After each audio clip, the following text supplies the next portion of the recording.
Olá, meus queridos, mais uma vez juntos aqui para refletirmos na Palavra de Deus. E hoje, de uma maneira muito especial, estamos na Sexta-feira da Paixão. A Sexta-feira da Paixão é um memorial. É um dia separado para lembrarmos do momento em que Deus escolheu se sacrificar por nós, em que Ele escolheu morrer na cruz por nós. O sacrifício de Jesus é algo tão profundo, tão inconcebível para a mente humana, que mesmo com toda a narrativa bíblica, filmes, séries, novelas, músicas, teatro, teologias, mesmo com tudo isso, ainda assim é difícil termos a real noção em nossas mentes do que foi esse Deus que é o Senhor de tudo, o Criador, o ser sublime, perfeito, em todo o seu resplendor e glória, enclausurar-se numa caixa que chamamos corpo humano e escolher passar por tudo que passamos.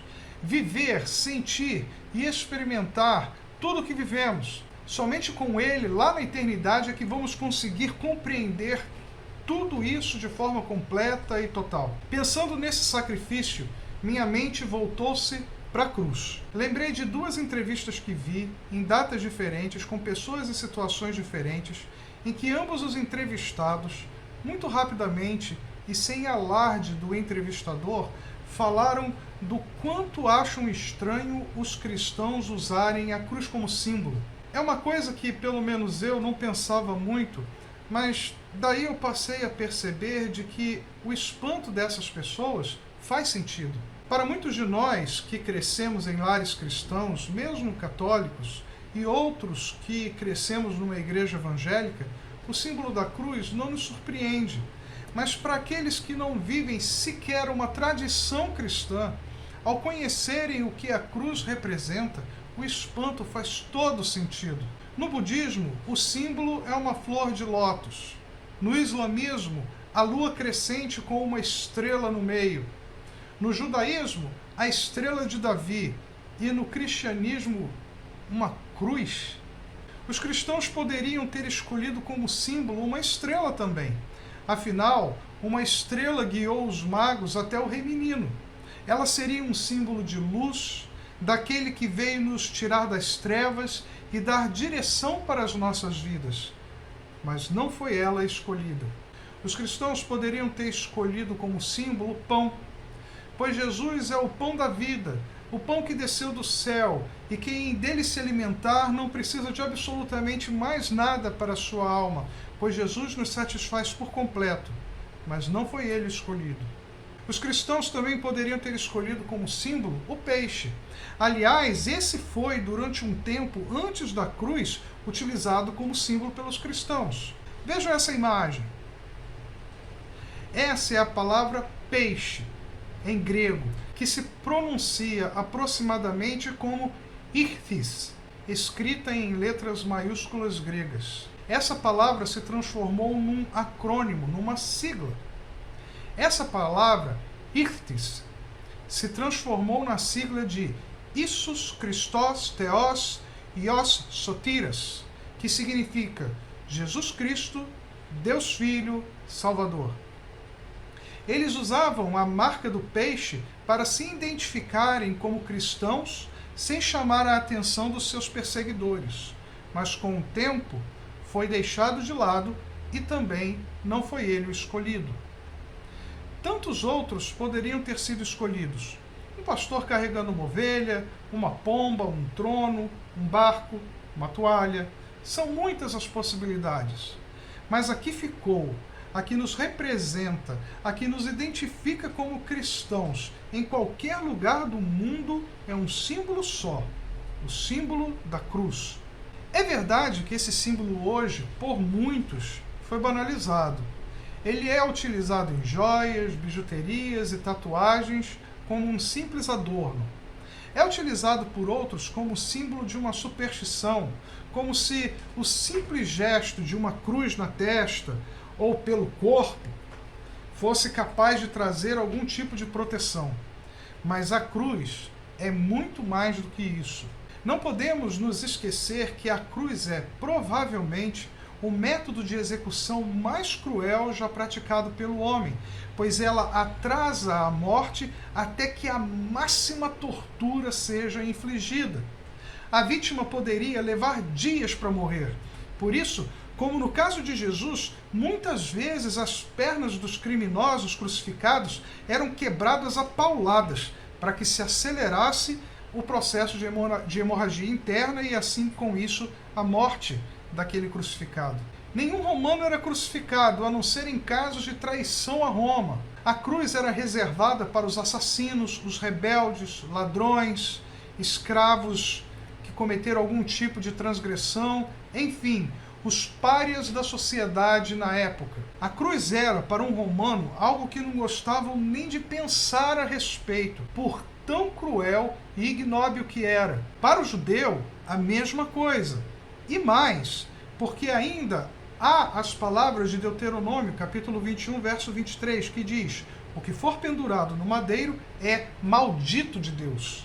Então, a pergunta que passa na cabeça daquele que não conhece a Jesus é: como poderia uma pessoa em sã consciência adorar e dizer que é Deus, um homem morto, justamente condenado como um rebelde criminoso, herege, submetido à forma mais humilhante de execução?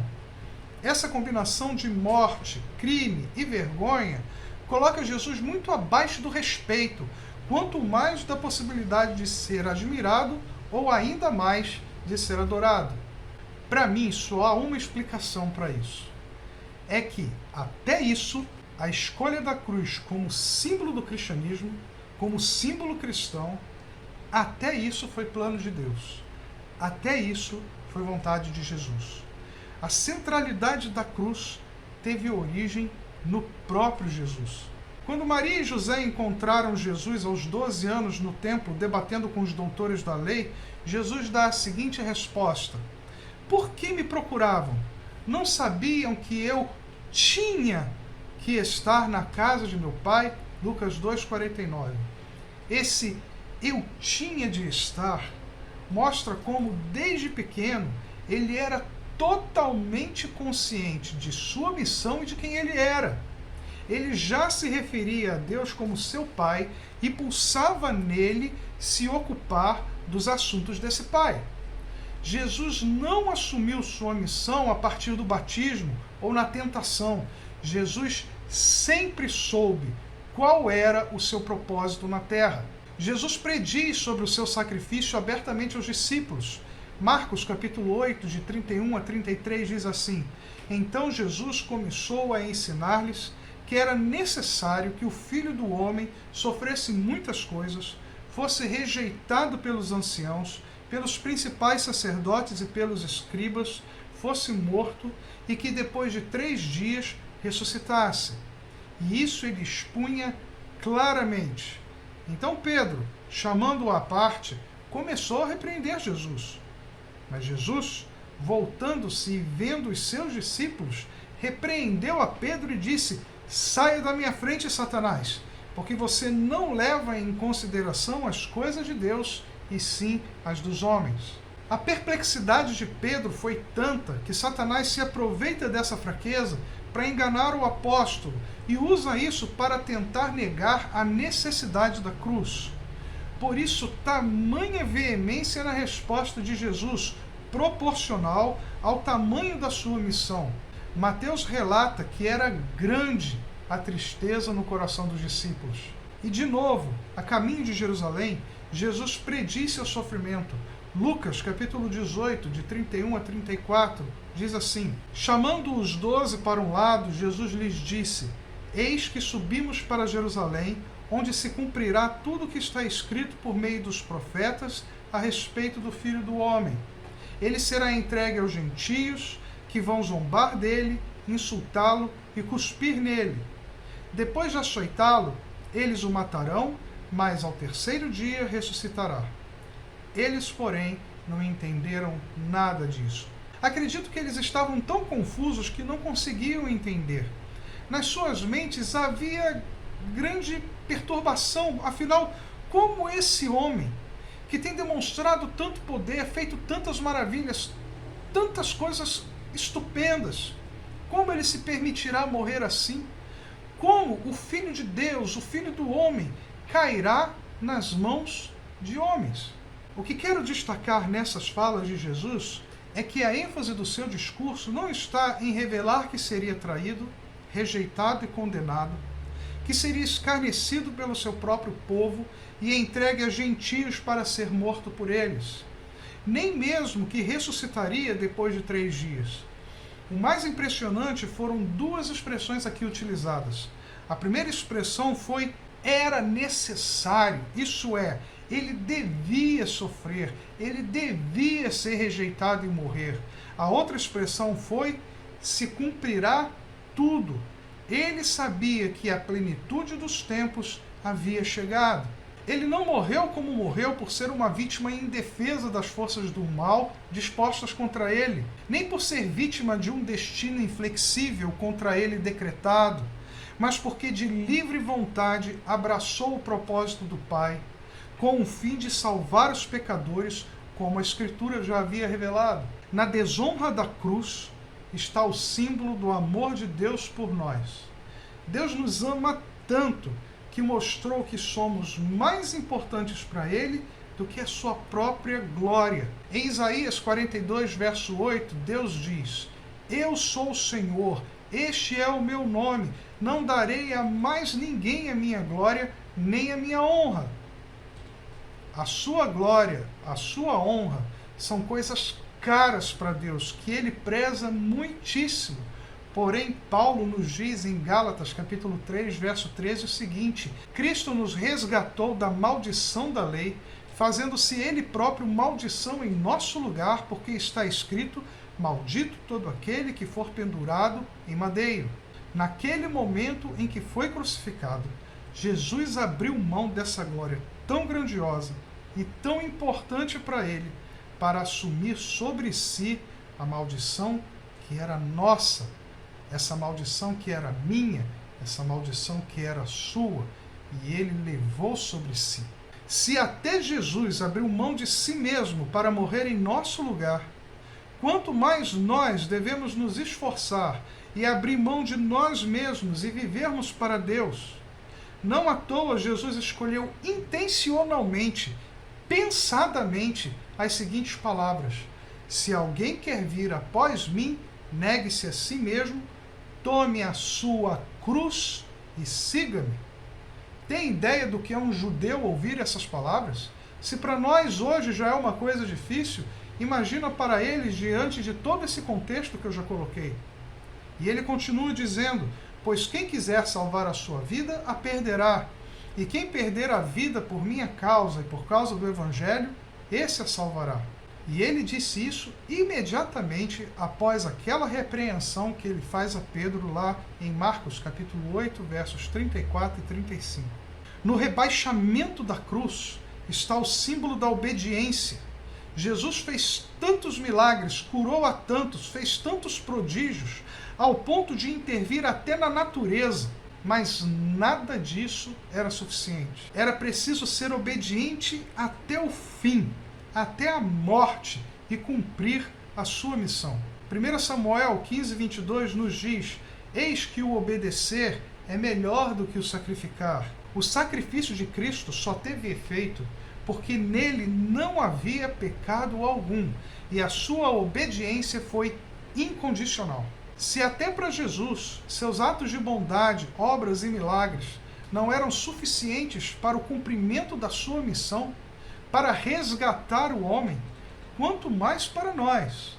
Nossas boas obras e atos de bondade não nos dão a salvação. Não há outro caminho para a salvação a não ser pela fé em Jesus e a demonstração dessa fé e amor através da obediência a Ele, como nos diz Ele mesmo, em João capítulo 14, verso 15: se vocês me amam, guardarão os meus mandamentos.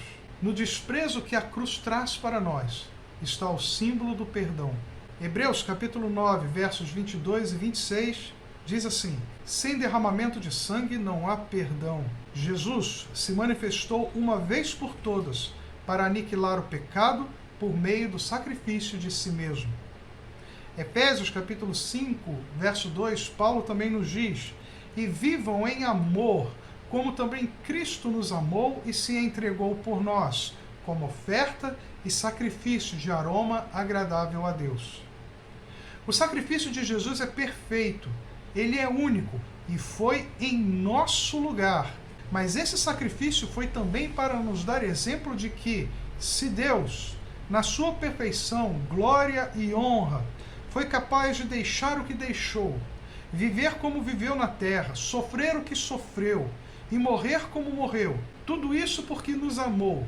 E através desse sacrifício podemos alcançar seu perdão. Nós, que somos indignos, miseráveis, pecadores, rebeldes contra Ele, que com tanta facilidade criamos nossos deuses, nossas vontades, nossas razões e justificativas para negarmos a Jesus e a sua palavra. Como devemos agir? Viver o amor ao próximo, o perdão, o considerar o outro mais importante que a si mesmo, o colocar-se no lugar do outro, é quando vivemos, é quando praticamos o amor de Deus. Esse mesmo amor que o fez tomar nosso lugar naquela cruz. Pastor Carlos Novaes, ele usa uma expressão que eu acho muito interessante. Ele diz assim: é quando praticamos o amor ao outro que Deus se materializa em nós. Chorar com o outro não é tão difícil, pois sentirmos emoção num determinado momento é uma coisa que conseguimos fazer com uma certa facilidade. Para alguns é um pouco mais difícil, mas de uma forma geral, não é tão difícil nos emocionarmos com a dor do outro. Sorrir com o outro também, quando há alegria, também não é uma coisa tão complicada assim.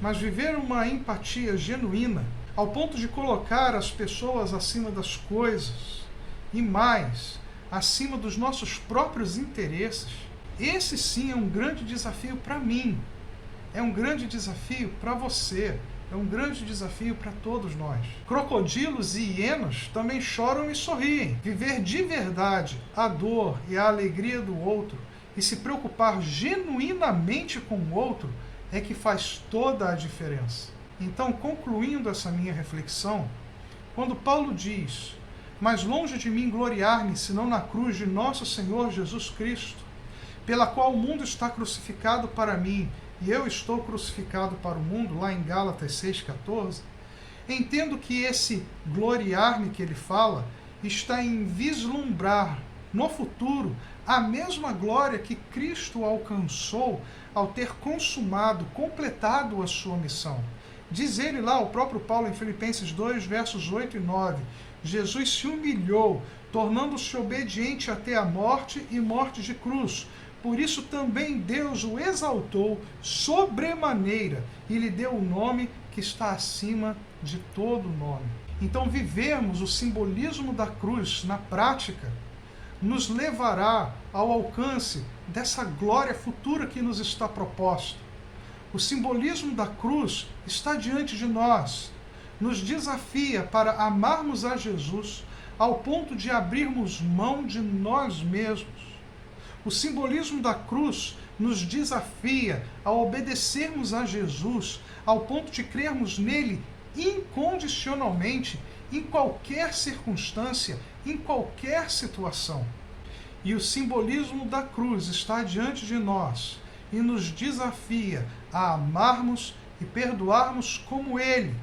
E assim como ele morreu em nosso lugar por amor, nos coloquemos também no lugar do outro. E que Deus tenha misericórdia de nós, nos ajude e nos abençoe.